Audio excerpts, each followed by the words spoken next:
vamos, nesse momento, elevar o pensamento a Deus e a Jesus. Vamos agradecendo por mais uma oportunidade de aprendizado das leis de Deus através do próprio Evangelho segundo o Espiritismo, que são as lições trazidas por Jesus, só que desdobradas para que o nosso entendimento consiga enxergar a mensagem. Que os mentores estejam conosco, nos inspirando, a fim de que possamos apreender o melhor da lição desta tarde. Graças a Deus. Então, hoje nós vamos falar de um tema muito interessante: limites da encarnação.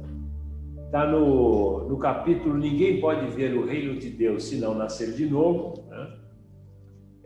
E o item é o 24. Já entrando na instrução dos Espíritos, limites da encarnação. Quem mandou essa mensagem foi São Luís. Foi lá em Paris, em 1859. Então, vamos aqui compartilhar. Então, está aqui, né, o capítulo 4 do Evangelho segundo o Espiritismo. Ninguém poderá ver o reino de Deus se não nascer de novo. 24 limites da encarnação. Alguém tem alguma ideia a respeito, inclusive os presentes, né?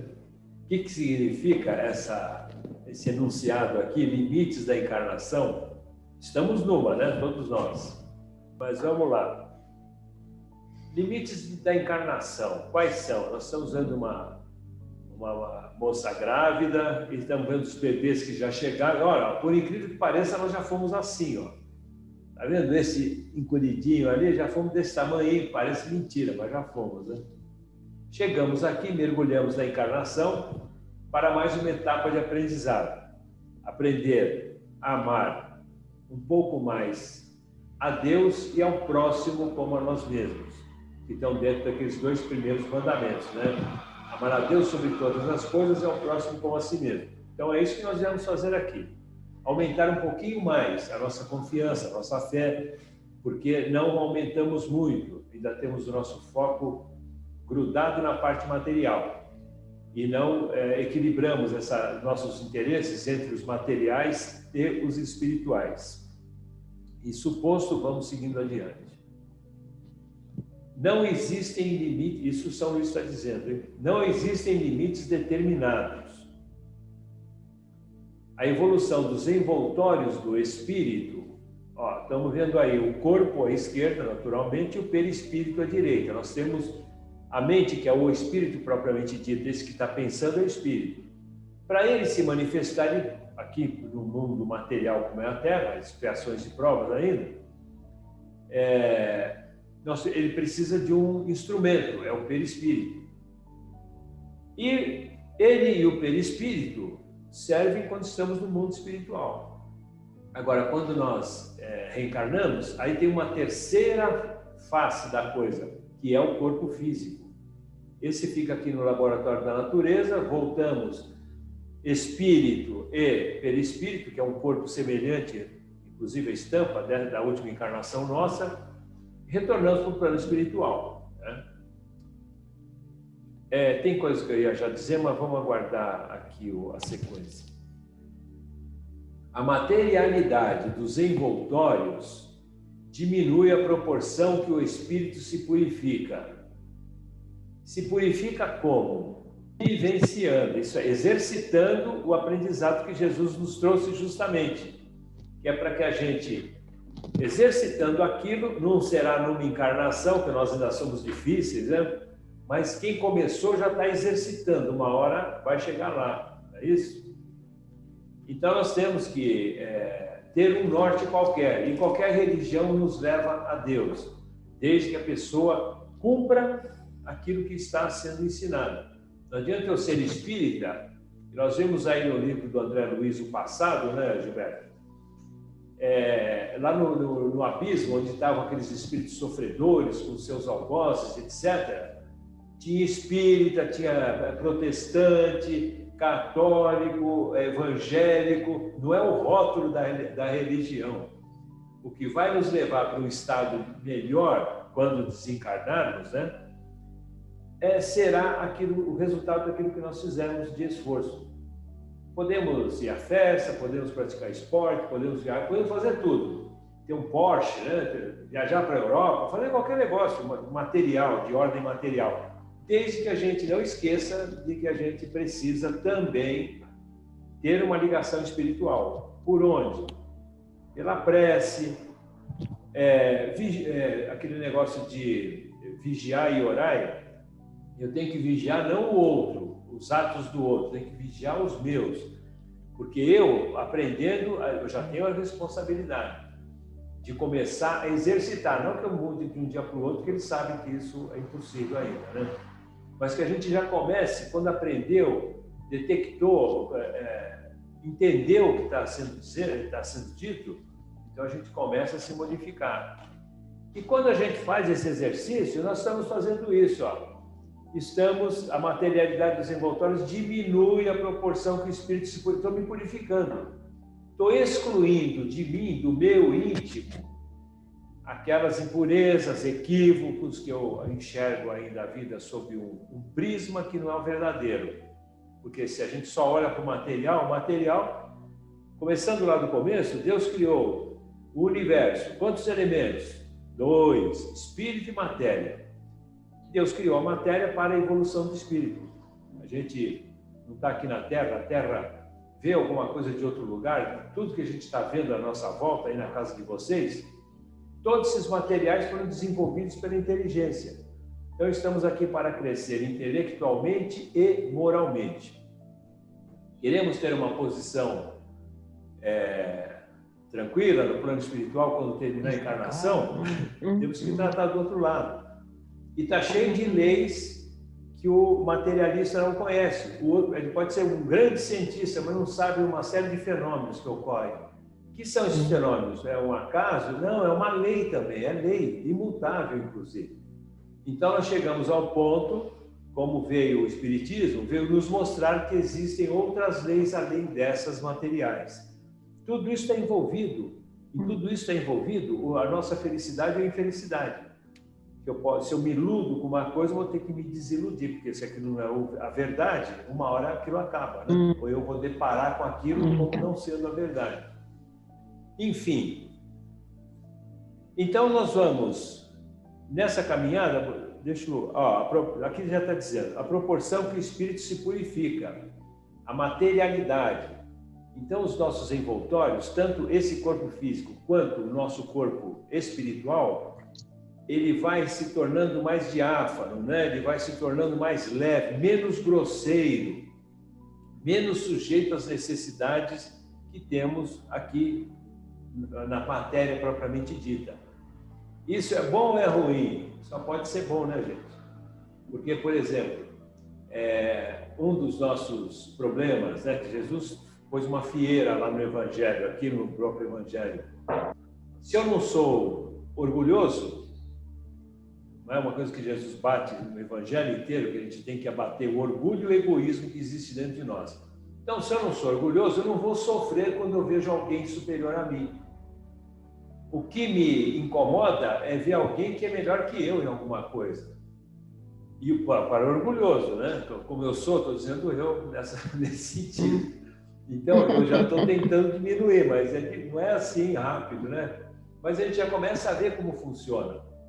Então, eu não vou sofrer por uma coisa que eu não preciso sofrer, gente. Eu vou invejar o outro, se eu não tiver inveja, eu não vou sofrer. Eu não vou sofrer. Bom, enfim, ciúme. Adianta ter ciúme? Não adianta, né? É outra coisa que tem pessoas que ardem de ciúme. Não é um sofrimento isso? Se eu deixar de ter ciúme, tiver mais confiança em mim e naqueles que compartilham da minha existência, eu não vou sofrer. Eu não vou sofrer, entendeu? Então, olha só, a gente abatendo esses equívocos que ainda trazemos bastante forte em nós, como a gente já tem uma caminhada mais serena, mais segura, né, na nossa existência, isso vai refletir no nosso relacionamento familiar, vai refletir no nosso relacionamento social, no nosso relacionamento profissional. Então, as coisas todas andam bem. Vai tirar o problema da nossa frente? Não. Os problemas é para a gente lutar, para vencer, e lutando nós vamos evoluir, né? Fazendo esse esforço. A evolução do corpo físico. Olha aí uma figura bastante elucidativa, né? Nós éramos aquilo ali da esquerda. Aí vamos nos transformando. Isso aqui tem várias camadas entre um e outro. Nós estamos colocando aqui 3 pontos assim, demarcatórios, né?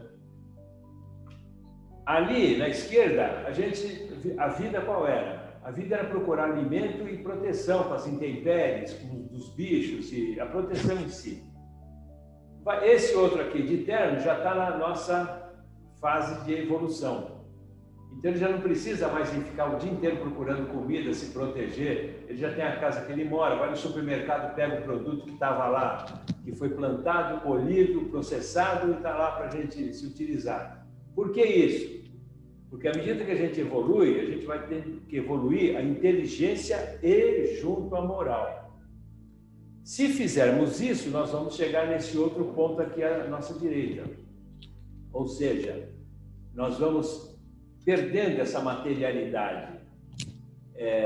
E isso só será benéfico para nós, porque nós vamos ter atividades de alta envergadura, que a gente nem imagina aqui, né? Vamos ver o resto aqui.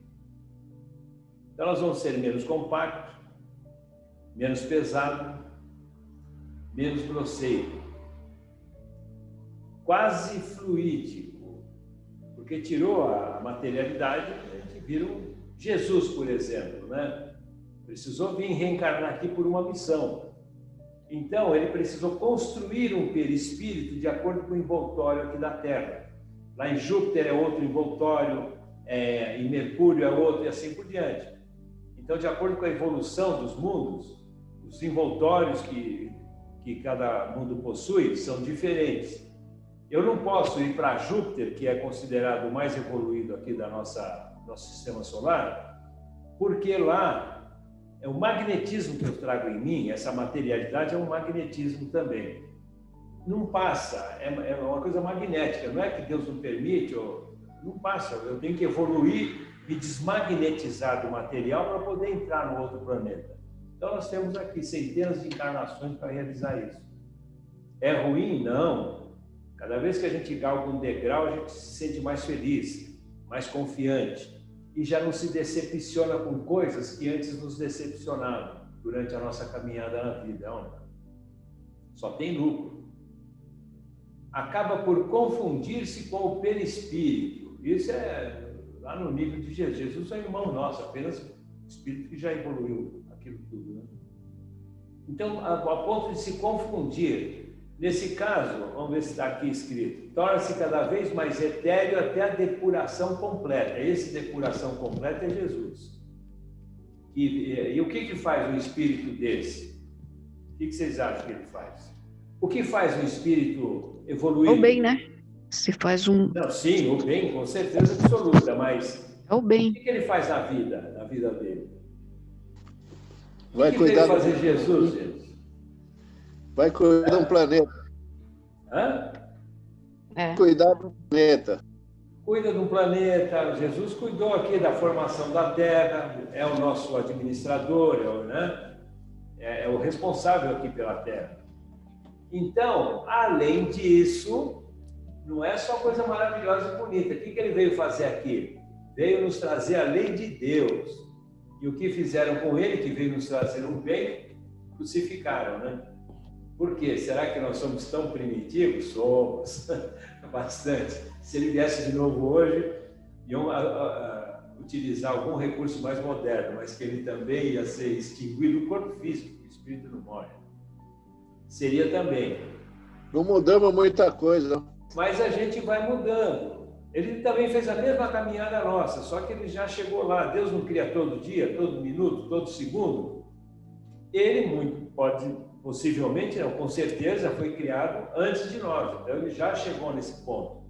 Nós estamos a caminho, que nem uma família. Tem um irmão mais novo, do meio, mais velho. O mais velho vai saber mais coisa que o pequeno, não é isso? É a mesma coisa. A encarnação na Terra, como na Terra, limita-se aos mundos inferiores. Temos que existe o mundo primitivo, que é aquele ser que apareceu ali. O seguinte é a Terra, mundo de expiações e provas. Olha como onde estamos ainda. Ainda tem mundos de regeneração que estamos mudando agora, vamos começar a mudar. Tem mundos felizes, onde já não tem certas doenças, ninguém passa fome, já não tem essa problemática. O pessoal já está evoluindo com o coração mais puro, né? Depende do espírito libertar-se dela mais ou menos rapidamente, trabalhando pela sua purificação. Eu começo a fazer um esforço para controlar certos impulsos que eu já identifiquei que são negativos, que são comprometedores até para mim, principalmente quando a gente tem uma orientação espiritual. Então, o tempo que eu demorar, se eu for um ferrenho lutador contra mim mesmo, nós não estamos lutando contra ninguém, gente. Ninguém luta contra ninguém, nós lutamos contra nós. Os nossos defeitos, as nossas dificuldades, inclinações, né? Então vai ser esse trabalho que eu vou me purificar, para mim. A gente ainda está naquela fase de olhar o defeito do outro, o que o outro precisa mudar. E a gente não pensa, pô, será que eu também faço aquilo que eu estou vendo de errado no outro? E Jesus veio falar isso para nós, né? Para a gente primeiro verificar se nós temos autoridade moral para poder criticar o outro, se nós já não fazemos aquilo, né? Pelo menos um item, digamos. Então, depende de nós. Então, gente, estamos chegando aí no horário e temos aqui uma reflexão do Chico Xavier. Melhore tudo dentro de você para que tudo melhore ao redor dos seus passos. Então, o que é isso que ele está nos dizendo, né?